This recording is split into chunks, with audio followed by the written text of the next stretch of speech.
Welcome to another episode of Tech Talks Today, where we dive into the latest trends and innovations in technology. I'm your host, and today we're focusing on a tool that's making waves in the world of data processing, Pyper. So let's get started. What exactly is Pyper? Well, imagine you're in a kitchen filled with various appliances, each designed for different tasks. Pyper is like your culinary assistant, seamlessly coordinating how each appliance should operate to whip up a beautiful meal, or in this case, process your data. First, let's break down why Pyper could be a game changer for ETL systems, data microservices, and data collection. One of its key features is an intuitive API, easy to learn and more importantly, easy to think about. It implements clean abstractions that unify threaded, multiprocessed, and asynchronous work. So what does that mean for you? Essentially, you can easily manage different types of tasks without getting lost in the complexity. And here's something really exciting. Pyper embraces the functional programming paradigm. Think of Python functions as Lego bricks. You can snap them together to create clean, reusable data pipelines. This makes writing your code not just efficient, but also fun. You know what they say about good code? It's like a good recipe, simple, straightforward, and yields great results. Now, safety is often a concern when dealing with concurrent tasks, right? Fortunately, Pyper has you covered here too. It hides the heavy lifting of task execution and resource management, meaning you can focus on the logic of your program rather than worrying about race conditions or memory leaks.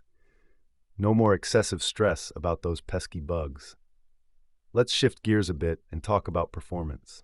Pyper is designed for lazy execution, meaning it optimizes how and when tasks are run. It utilizes queues, workers, and generators to ensure you're running your processes as efficiently as possible.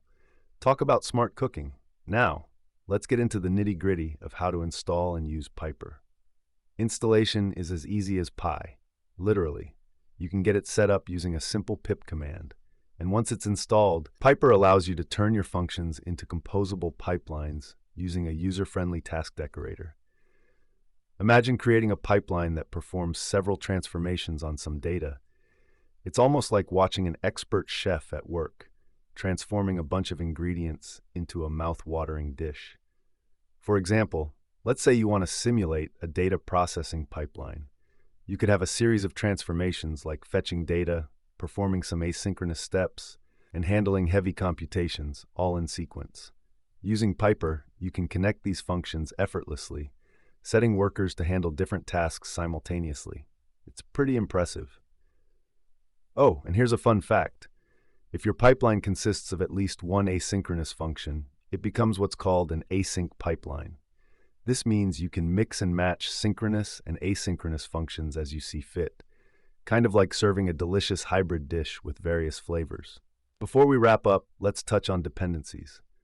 Pyper is built on well-established Python modules, such as threading, multiprocessing, and asyncio. So you're not only getting a powerful tool, but also one that stays within the robust ecosystem of Python. In closing, Pyper stands out for its intuitive design, safety features, and efficiency.